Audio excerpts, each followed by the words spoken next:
اعوذ باللہ من الشیطان الرجیم، بسم اللہ الرحمن الرحیم۔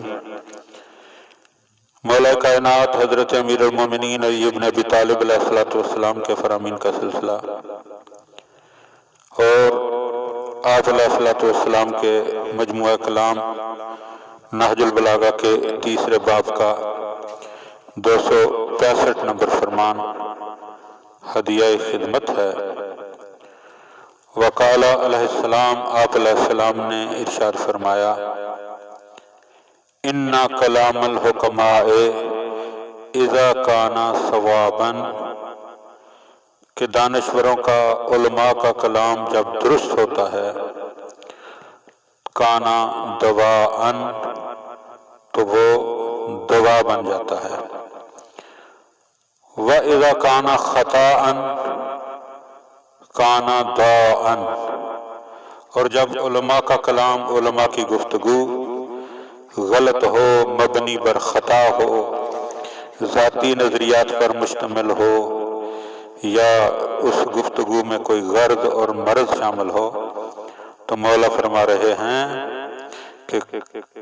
کانا داءً، تو وہ سراسر مرض بن جاتا ہے، بیماری بن جاتا ہے۔ مفتی جعفر حسین آل اللہ مقامہ بیان کرتے ہیں کہ علماء مصلحین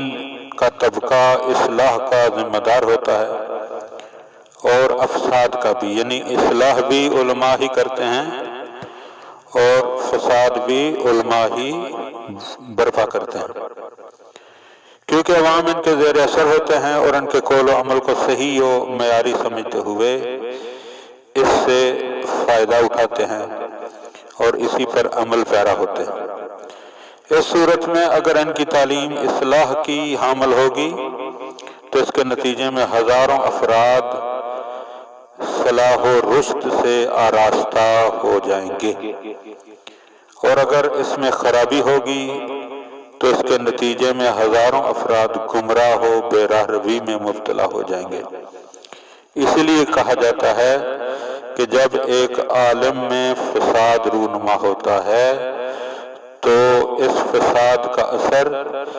ایک دنیا پر جو ہے وہ پڑتا ہے، اور وہ اس کے ساتھ دنیا جو ہے وہ بھی فساد کا شکار ہو جاتی ہے۔ لہذا اس کی طرف علماء کو متوجہ ہونا چاہیے کہ اپنی زبانوں پر کنٹرول رکھیں اور اس طرح کی گفتگو کریں کہ جس سے معاشرے میں اصلاح ہو، نہ کہ فساد کا ذریعہ بن جائیں۔ اللہم صلی علی محمد و آل محمد۔